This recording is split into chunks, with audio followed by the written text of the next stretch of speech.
বৈষম্য বিরোধী ছাত্র আন্দোলনে হামলার ঘটনায় করা কয়েকটি মামলার আসামি কুমিল্লা নগরীর ২ নং ওয়ার্ড আওয়ামী লীগের সভাপতি আব্দুল হামিদকে মারধর করে পুলিশে সোপর্দ করেছে এলাকাবাসী। রোববার দুপুরে কুমিল্লা নগরীর ছোটরা পশ্চিম পাড়ায় এই ঘটনা ঘটে। কোতোয়ালি মডেল থানা ভারপ্রাপ্ত কর্মকর্তা মাইনুল ইসলাম বিষয়টি গণমাধ্যমকে নিশ্চিত করেছেন। স্থানীয়রা জানান, আব্দুল হামিদ বৈষম্য বিরোধী ছাত্র আন্দোলনের সময় দলীয় নেতাকর্মীদের সঙ্গে আন্দোলন ঠেকাতে মাঠে তৎপর ছিলেন। সরকার পতনের পর বেশ কিছুদিন তিনি পলাতক থাকলেও সম্প্রতি মামলার জামিন নিতে চেষ্টা করেন। রোববার তার আদালতে যাওয়ার কথা ছিল। খবর পেয়ে এলাকার লোকজন তাকে মারধর করে।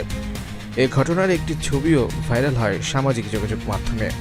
ভাইরাল হওয়া ছবিতে দেখা যায় খালি শরীরে আহত হামিদ মাটিতে বসে আছে, পাশে এলাকার লোকজনের অবস্থান করছেন। ওসি মাইনুল ইসলাম বলেন, দুপুর ২টার দিকে খবর আসে এক ব্যক্তিকে নগরীর ছোটরা পশ্চিম পাড়া এলাকার লোকজন ধরে রেখেছে। পরে পুলিশ সেখানে গিয়ে বিক্ষুব্ধ লোকজনের কবল থেকে তাকে উদ্ধার করে থানায় নিয়ে আসে। তিনি আরও বলেন, আটক আব্দুল হামিদের বিরুদ্ধে বৈষম্য বিরোধী ছাত্র আন্দোলনে হামলার ঘটনায় ৩টি মামলার এজাহার নাম থাকার তথ্য রয়েছে। তবে সিসিটিভি ফুটেজ বিশ্লেষণে হয়তো আরও ঘটনার সঙ্গে তার জড়িত থাকার প্রমাণ মিলতে পারে। আমরা সব তথ্য যাচাই বাছাই করে দেখছি। পরবর্তী আইন প্রক্রিয়া চলমান রয়েছে।